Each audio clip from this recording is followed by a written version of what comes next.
오늘도 하나님께서 우리와 함께 하실 줄 믿습니다. 다 함께 사도신경으로 신앙 고백하시겠습니다. 전능하사 천지를 만드신 하나님 아버지를 내가 믿사오며 그 외아들 우리 주 예수 그리스도를 믿사오니 이는 성령으로 잉태하사 동정녀 마리아에게 나시고 본디오 빌라도에게 고난을 받으사 십자가에 못 박혀 죽으시고 장사한 지 사흘 만에 죽은 자 가운데서 다시 살아나시며 하늘에 오르사 전능하신 하나님 우편에 앉아 계시다가 저리로서 산자와 죽은 자를 심판하러 오시리라. 성령을 믿사오며 거룩한 공회와 성도가 서로 교통하는 것과 죄를 사하여 주시는 것과 몸이 다시 사는 것과 영원히 사는 것을 믿사옵나이다. 아멘. 다 함께 찬송가 455장 주님의 마음을 본받는 자 찬송 부르시겠습니다.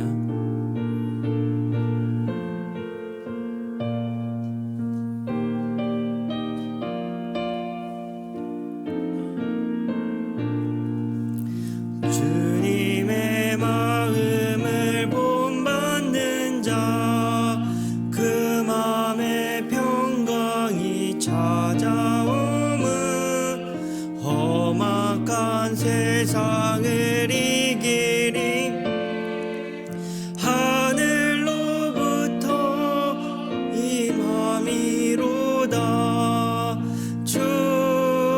주님의 마음 본받아 살면서 그 거룩하심 나도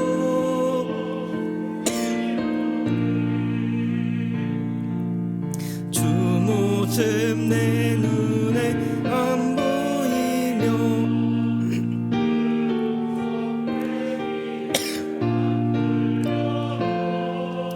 내 영혼 날마다 주를 만나 신령한 말씀을 배우도다. 주님의 마음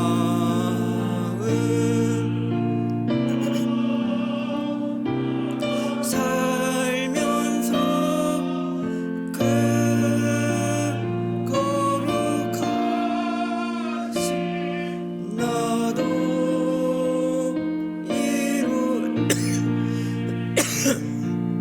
가는 길 거치고 험하여도 내 맘에 불평이 없어짐을 십자가 나를 이겨내신 주님의 마음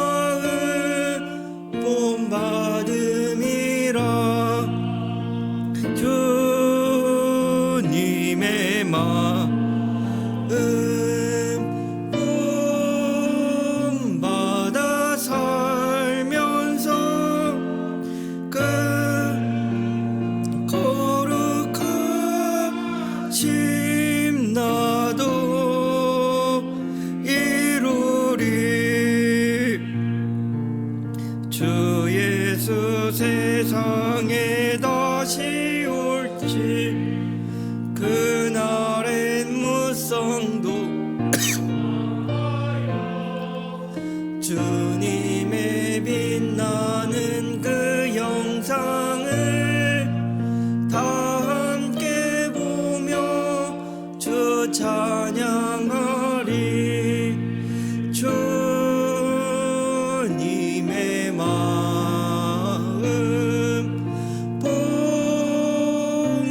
본받아 살면서 그 거룩하심 나 이루리.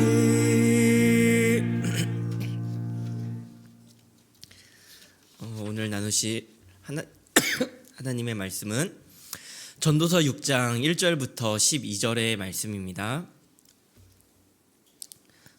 전도서 6장 1절부터 12절의 말씀입니다. 교독하여 읽도록 하겠습니다. 내가 해 아래에서 한 가지 불행한 일이 있는 것을 보았나니 이는 사람의 마음을 무겁게 하는 것이라. 그러면 그의 영혼이 소원에 부족함이 없어 재물과 부여와 존귀를 하나님께 받았으나 하나님께서 그것을 허락하지 않으셨으므로 다른 사람이 사람이 비록 100명의 자녀를 낳고 또 장수하여 사는 날이 많을지라도 그의 영혼은 그러한 행복으로 만족하지 못하고 또 그가 안장되지 못하면 나는 이르기를 낙태된 자가 그보다 낫다 하나니.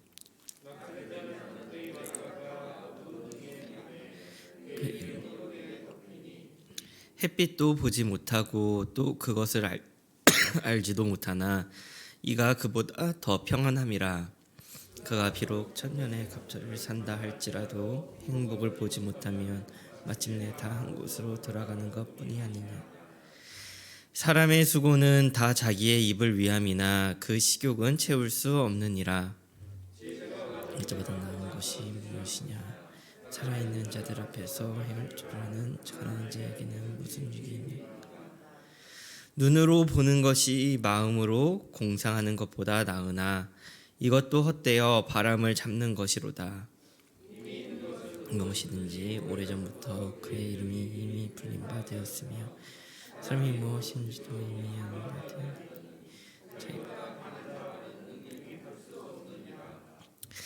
헛된 것을 더하게 하는 많은 일들이 있나니 그것들이 사람에게 무슨 유익이 있으랴. 헛된 생명에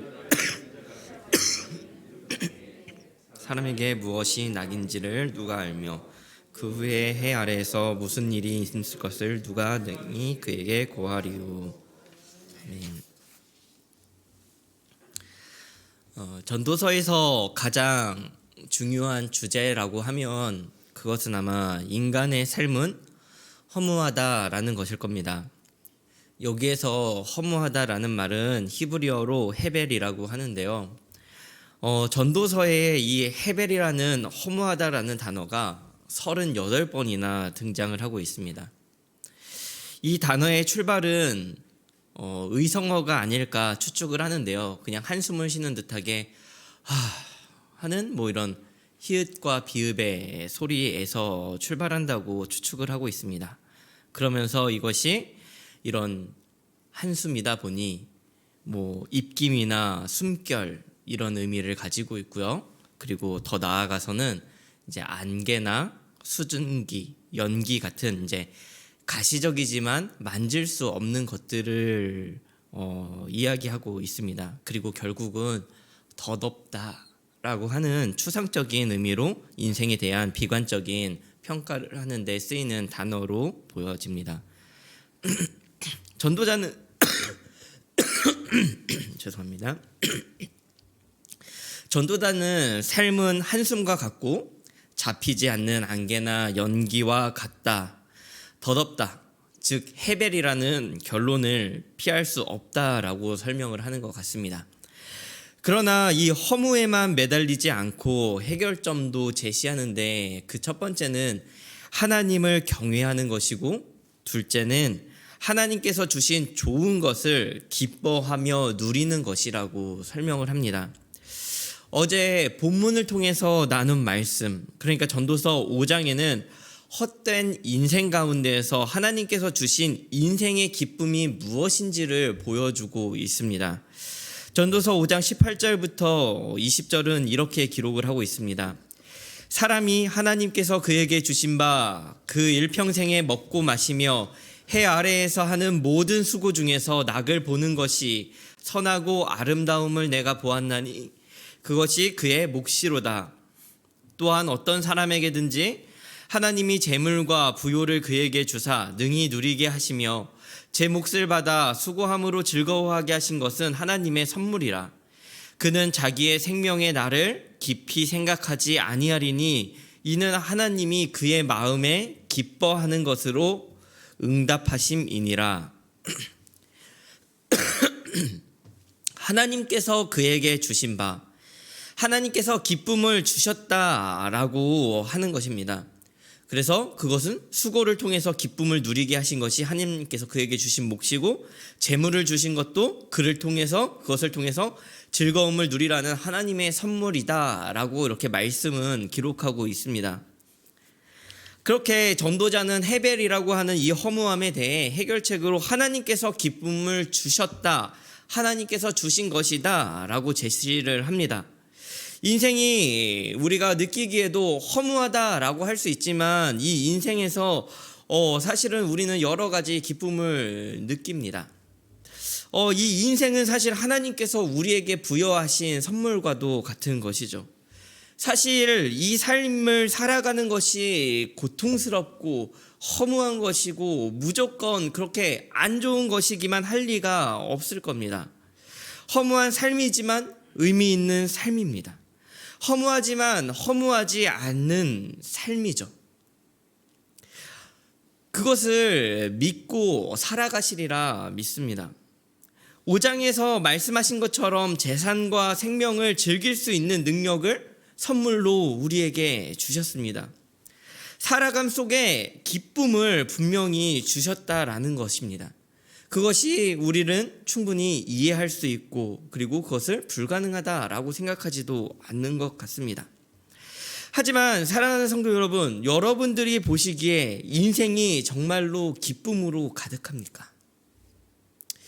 우리의 삶에 기쁨이 없는 것은 아니지만 대부분의 인생이 기쁨과는 조금 떨어져 있는 것 같지는 않나요? 왜 기쁘지 않을까요? 오늘 전도서 6장은 기쁨이 눈앞에 있으나 기쁨을 누리지 못하는 인간의 한계를 보여주고 있습니다.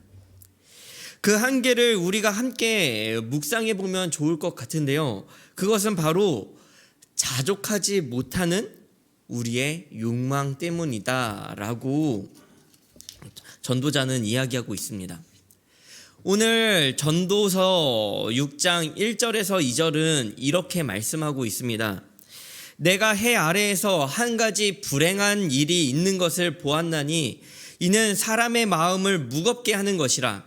어떤 사람은 그의 영혼이 바라는 모든 소원에 부족함이 없어 재물과 부요와 존귀를 하나님께 받았으나 하나님께서 그가 그것을 누리도록 허락하지 아니하셨으므로 다른 사람이 누리나니 이것도 헛되어 악한 병이로다. 불행한 일이다 라고 하는 것은 원어적으로 악하다라는 의미를 가지고 있습니다.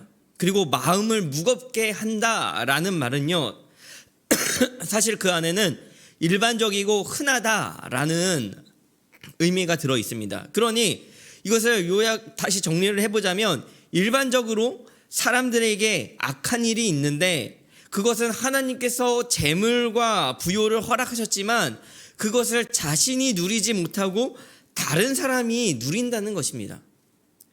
왜 수고하였으나 누리지 못하는 삶을 살아가는 것일까요? 3절은 자녀를 100명을 낳고 장수하여도 그 영혼은 그러한 행복을 만족하지 못한다라고 합니다. 정말 100명을 낳았을 리는 없겠지요. 그러나 진짜 100명을 낳는다고 하더라도 그것을 행복으로 만족하지 못한다라고 이야기를 하는 것입니다. 7절은 이렇게 자족하지 못하는 욕망을 식욕과 대비시킵니다. 7절은 이렇게 말씀하고 있습니다. 사람의 수고는 다 자기의 입을 위함이나 그 식욕은 채울 수 없느니라. 다시 말하면 먹기 위해, 그러니까는 배고프니까 그 식욕을 채우기 위해서 열심히 수고롭게 일을 하지만 이 식욕을 채울 수 없는 삶을 살아가고 있다라고 말을 하고 있는 것입니다. 저도 오늘 이제 말씀을 묵상하면서 저의 배고픔을 통해서 저의 삶을 돌아보게 됐던 것 같습니다. 사실 배고픔은 엄청난 우리의 삶에서 뗄래야 뗄 수 없는 일상인 것 같아요. 하루에 3끼를 꼬박꼬박 먹어도 조금 지나면 배가 다시 고파옵니다. 정말로 우리는 우리의 삶에서 정말 배조차 채울 수 없는 삶을 살아가고 있구나 라는 것을요, 이 배고픔을 통해서 느끼는 것 같아요. 제가 대학생 때는 이렇게 좀 뷔페를 많이 좋아했습니다. 이제 가격에 비해 맛도 있고 양도 무한정으로 먹을 수 있으니까 사실 이제 대학생이 이제 건장한 청년들에게 있어서 뷔페는 상당히 이제 좋은 음식점인 것 같아요. 그래서 저는 이제 대학 때 친구들하고 여럿이 좀 살았던 적이 있는데요. 그때 이제 종종 그런 걸 많이 했던 것 같아요. 이렇게 아침에 일어나서 운동을 하고 수업을 듣고 아침 점심을 쫄쫄 굶다가 저녁에 딱 모여가지고 뷔페집으로 향하는 거죠. 그러면 이 뷔페집에 가서 이제 뭐 보통 고기 뷔페를 좋아했는데 정말로 쫓겨날 정도로 열심히 먹었던 기억들이 있습니다. 그런데 이제 나이가 들수록 조금 점점 뷔페가 좀 싫어지기 시작하더라고요. 왜냐하면 그 이유가 두 가지가 있는데, 첫 번째는 옛날만큼 많이 못 먹겠더라고요. 돈이 아깝다는 것이죠. 그래서 금방 많이 먹으면 이제 또 소화도 안 되고 불쾌해지고, 그래서 돈도 아깝고 그랬고요. 그리고 두 번째는 이건 정말 속상한 일인데, 먹을 때는 배불러서 못 먹는데 집에 가면 자꾸 생각이 나는 겁니다. 그걸 한 입도 먹고 나왔어야 됐는데, 이러면서 이렇게 후회를 하게 되는 모습을 보게 됩니다. 막 이렇게 못 먹고 나온 음식이 금방 배고파지면 눈앞에서 아른거리고, 그렇게 이제 자꾸 그렇게 생각할 걸 아니까 더 악을 쓰고 먹게 되고 소화불량이 되고 점점 악순환이 되는 것 같아서 뷔페를 조금 덜 가게 되는 것 같습니다.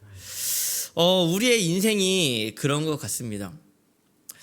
뷔페와 같이 충분한 음식이 주어지고 마음껏 누릴 수 있지만, 그렇지만 금세 다시 배고픔이 찾아오고 만족이 사라지죠. 더 가졌어야 했는데 라고 하면서 후회하게 되는 것 같습니다.